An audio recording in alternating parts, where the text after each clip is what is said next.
Hi friends, welcome to flavour by Shiba channel. ಇವತ್ತು ನಾನು ನಿಮಗೆ ಒಣಗಿದ ಅವರೆಕಾಳದ ಸಾರನ್ನ ಹೇಗೆ ಮಾಡೋದು ಅಂತ ತೋರಿಸ್ಕೊಡ್ತೀನಿ. ಅದರಲ್ಲಿ ಏನು ಸ್ಪೆಷಲ್ ಅಂತ ನೀವು ನನ್ನ ವಿಡಿಯೋ ನೋಡಿದ್ಮೇಲೆ ಗೊತ್ತಾಗ್ತದೆ. ನನ್ನ ಚಾನಲ್ನ ಎವ್ರಿ ಡೇ ವಾಚ್ ಮಾಡ್ತಾನೆ ಇರಿ. ಒಂದೊಂದು ದಿನ ಒಂದೊಂದು ಸ್ಪೆಷಲ್ ಅಡುಗೆ ಇರುತ್ತೆ ನೋಡಿ. ಆ ಒಣಗಿದ ಅವರೆಕಾಳು ಸಾರು ರೆಡಿಯಾಗಿದೆ. ಏನು ಅಂದರೆ, ಫಸ್ಟು ಈ ಒಣಗಿದ ಅವರೆಕಾಳನ್ನ ಸ್ವಲ್ಪ ತೊಗೊಂಡಿದ್ದೀನಿ. ಅದನ್ನು ಚೆನ್ನಾಗಿ ಕ್ಲೀನ್ ಮಾಡ್ಕೊಳ್ಬೇಕು, ಏನಾದರೂ ಇದ್ದಿದ್ರೆ ಅಂತೇಳಿ. ಆಮೇಲೆ ಒಂದು ಬಾಣಲಿಲಿ ಸ್ವಲ್ಪ ಎಣ್ಣೆ ಹಾಕಿ, ಒಂದು ಸ್ಪೂನ್ ಎಣ್ಣೆ ಹಾಕಿ ಇದನ್ನು ಸ್ಟವ್ನ ಸಿಮ್ಮಲ್ಲಿ ಇಟ್ಕೊಂಡು ನಿಧಾನಕ್ಕೆ ಫ್ರೈ ಮಾಡಬೇಕು. ಆಗ ಈ ಥರ ಒಂದು ಗೋಲ್ಡನ್ ಕಲರ್ ಬರುತ್ತೆ ನೋಡಿ. ಈ ಕಲರ್ ಬರುವಾಗ ತೆಗೆದಿಟ್ಕೊಳ್ಳಿ. ಇದು ಸೀಗಡಿ ಸ್ಪೆಷಲ್ ಇದೆ, ಸೀಗಡಿನ ಕ್ಲೀನ್ ಮಾಡಿ ಇಟ್ಕೊಂಡಿದ್ದೀನಿ.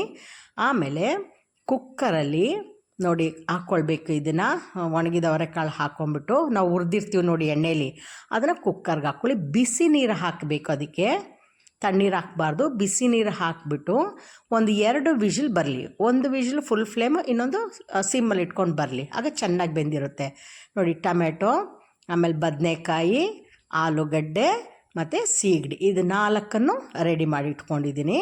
ಈಗ ಗ್ರೈಂಡ್ ಮಾಡೋಕ್ಕೆ ಏನು ಬೇಕು ಅಂದರೆ, ತೆಂಗಿನಕಾಯಿ, ಕೊತ್ತಂಬರಿ ಸೊಪ್ಪು ಸ್ವಲ್ಪ, ಒಂದು ಈರುಳ್ಳಿ, ಒಂದು ಚಿಕ್ಕ ಟೊಮೆಟೊ, ಒಂದು ಉಂಡೆ ಬೆಳ್ಳುಳ್ಳಿ, ಶುಂಠಿ, 2 ಚಕ್ಕೆ, 2 ಲವಂಗ, ಇದಿಷ್ಟು ಥಿಂಗ್ಸು ಗ್ರೈಂಡ್ ಮಾಡ್ಕೊಳ್ಳೋಕ್ಕೆ, ನೈಸಾಗಿ ಗ್ರೈಂಡ್ ಮಾಡ್ಕೊಳ್ಳೋಕ್ಕೆ.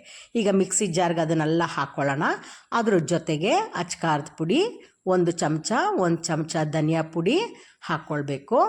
ಹಾಕ್ಕೊಂಡ್ಬಿಟ್ಟು ಅದನ್ನ ನೈಸಾಗಿ ಗ್ರೈಂಡ್ ಮಾಡ್ಕೊಳ್ಳೋಣ. ಈಗ ಕುಕ್ಕರ್ಲಿ ಇದು ಬೆಂದಿದೆ ನೋಡಿ. ಬೆಂದಾಗ ಅದ್ರ ಕಲರ್ ಚೇಂಜ್ ಆಗಿರಿದೆ. ಮತ್ತು ನಿಮಗೆ ಬೆರಳಿಂದ ತೆಗೆದು ಒಂದು ಕಾಳು ಪ್ರೆಸ್ ಮಾಡಿದ್ರೆ ಅದು ಹಿಂಗೆ ಹತ್ತಿ ಥರ ಆಗುತ್ತೆ.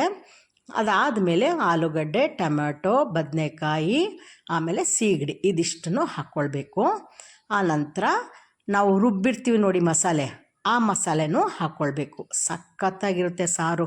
ಅನ್ನದ ಜೊತೆಗೆ, ಮುದ್ದೆ ಜೊತೆಗೆಲ್ಲ ಚೆನ್ನಾಗಿರುತ್ತೆ. ನಾಳೆಗೂ ಕೂಡ ಚೆನ್ನಾಗಿರುತ್ತೆ ಆ ಸಾರು. ಆಮೇಲೆ ಇದು ಗ್ರೈಂಡ್ ಮಾಡಿದ್ದೀವಿ ನೋಡಿ, ಇದನ್ನು ಹಾಕ್ಕೊಳ್ಬೇಕು.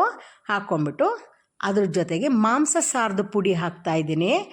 ಇಲ್ಲಿ ಮಂಡ್ಯ ಡಿಸ್ಟಿಕ್ಕಲ್ಲಿ ಸ್ವಲ್ಪ ಫೇಮಸ್ ಇದು ಮಾಂಸ ಸಾರದ ಪುಡಿ, ಅದನ್ನು ಹಾಕ್ತಿದ್ದೀನಿ. ಆ ಪೌಡ್ರ್ ಹೆಂಗೆ ಮಾಡೋದು ಅಂತ ಒಂದು ವೀಡಿಯೋದಲ್ಲಿ ನಿಮಗೆ ಹೇಳ್ತೀನಿ.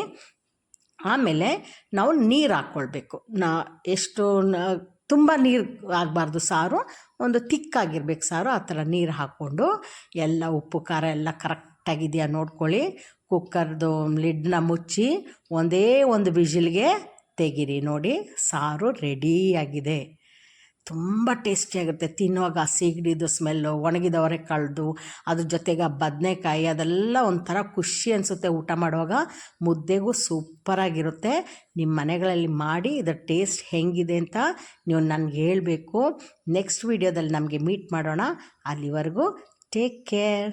ಬಾಯ್ ಬಾಯ್. Thank you.